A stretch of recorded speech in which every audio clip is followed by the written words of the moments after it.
Saudações, distintas damas e nobres cavalheiros. Bem, hoje vimos cá para dar resposta ao nosso brevemente que dava conta da situação da incapacidade dos inabilitados, ou seja, aquelas pessoas que são dadas ao álcool, a estupefacientes, ao jogo de azar e que por sua vez dilapidam o seu próprio patrimônio.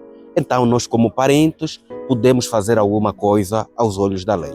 Bem, para início de conversa, vamos perceber que todas as pessoas físicas têm o que nós chamamos de personalidade jurídica, ou seja, só pode ser titular de direitos e obrigações aquele que tem personalidade jurídica. E nesses moldes, a personalidade jurídica tem sido definida como sendo a susceptibilidade para ser titular de direitos e obrigações. E esta personalidade jurídica é adquirida a partir do nascimento completo e com vida nos termos do artigo 66 do Código Civil. Prontos, para além desta personalidade jurídica, existe o que nós chamamos de capacidade jurídica.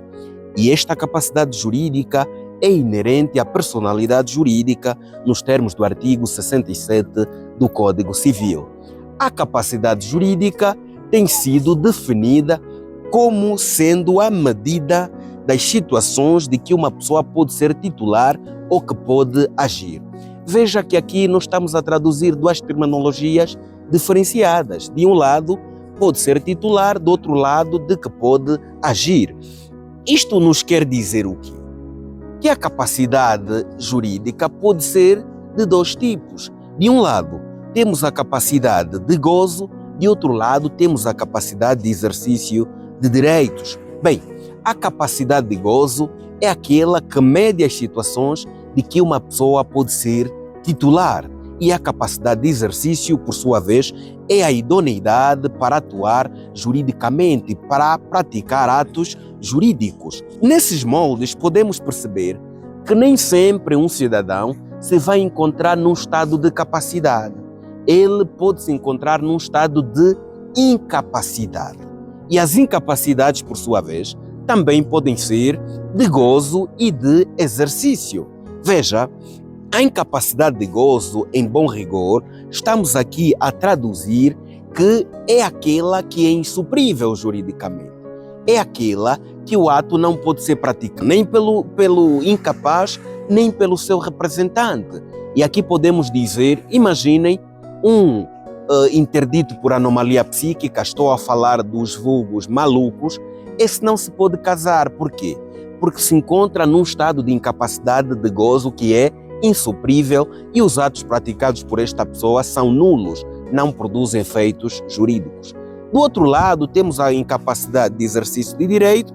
Esta sim pode ser suprível por meio de outra pessoa e esta incapacidade de exercício, todos os atos que o incapaz praticar, por sua vez, serão anulados. Bem, traduzida esta temática de forma genérica, estamos agora em condições de falar da incapacidade dos inabilitados.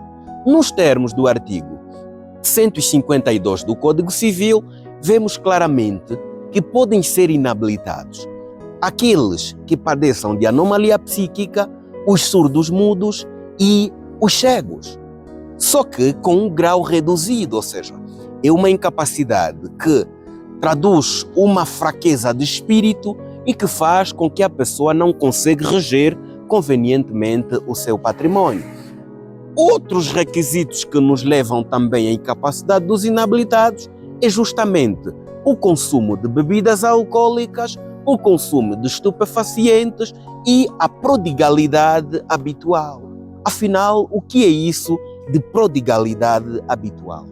A prodigalidade habitual verifica-se naquelas situações em que o indivíduo gasta mais do que tem. Imagine que ele tenha um salário de 100 mil kwanzas, mas mensalmente ele traduz despesas de 500 mil kwanzas. Pronto, é uma questão de tempo para percebermos que esta pessoa se vai arruinar, vai dilapidando o seu patrimônio. Agora, não é pródigo aquele que gasta o que gastar, mas está dentro do seu ordenado, dos seus rendimentos. Imaginem que eu tenha um vencimento de 200 mil kwanzas e também gasto 200 mil kwanzas. Aqui não há prodigalidade habitual. Agora, todas as pessoas que praticam despesas avultadas, mas dentro do seu patrimônio ou uma única vez, estes não serão tidos como inabilitados. Aqui será tido como inabilitado quando as despesas forem avultadas e quando for repetido, for habitual. Bem, então, tendo em conta esses aspectos, se nós tivermos um parente que é viciado nos jogos de azar, um parente que os cartões já estão dados às senhoras, o bilhete está com os senhores porque ele andou a receber dinheiro com juros, compra hoje uma arca num valor e no outro dia vende num preço muito baixo que é para beber. Nós, enquanto parentes, podemos fazer alguma coisa. A lei nos vem dizer que não basta a incapacidade natural, é de todo importante que a gente intente uma ação em tribunal, que é justamente a ação de inabilitação.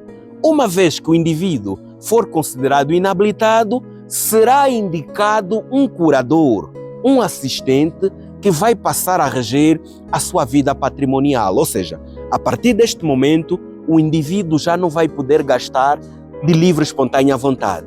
Todo o ato que ele quiser praticar tem de ser ao lado do curador. Ou seja, o curador é a pessoa que vai estar ao lado dele para dizer se o ato é benéfico para ele ou não, para ratificar o ato, para consentir no ato.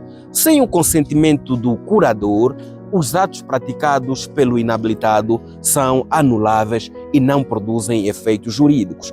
Posso dar aqui algum exemplo? Até para ele se dirigir ao banco e proceder ao levantamento dos seus valores, ele terá de ter o consentimento do curador. Do contrário, não poderá movimentar a sua conta. E se o curador lhe dizer, olha, jovem, hoje tu só vais levantar 20 mil kwanzas. São 20 mil kwanzas e não mais que isso. Bem, agora podemos pensar que, imagine que passou algum tempo e o senhor deixou de beber, deixou de consumir drogas. Será que automaticamente ele torna a adquirir a capacidade de exercício e já não mais será tido como incapacitado por inabilitação? Vejam, se esta incapacidade é decretada pelo tribunal, o seu levantamento também deve ser decretado pelo tribunal. Por isso que, nos termos do artigo 155 do Código Civil, o legislador nos vem dizer que não basta que cessem as causas que deram lugar à inabilitação. Também é imperioso dar aqui abertura ao prazo de 5 anos. Ou seja, se hoje ele foi decretado ou foi declarado inabilitado e deixou de beber hoje, tem de se verificar aqui um horizonte temporal de 5 anos para ser levantada a incapacidade por inabilitação. Agora, se porventura ele requerer ao levantamento, mas afinal no percurso andou a beber e foi descoberto e o juiz rejeitar o levantamento, desacreditar o levantamento da inabilitação, estamos a dizer que a partir daquela data vão começar a contar novamente 5 anos para o seu levantamento. Bem, se gostou, siga-nos que nós vamos continuar.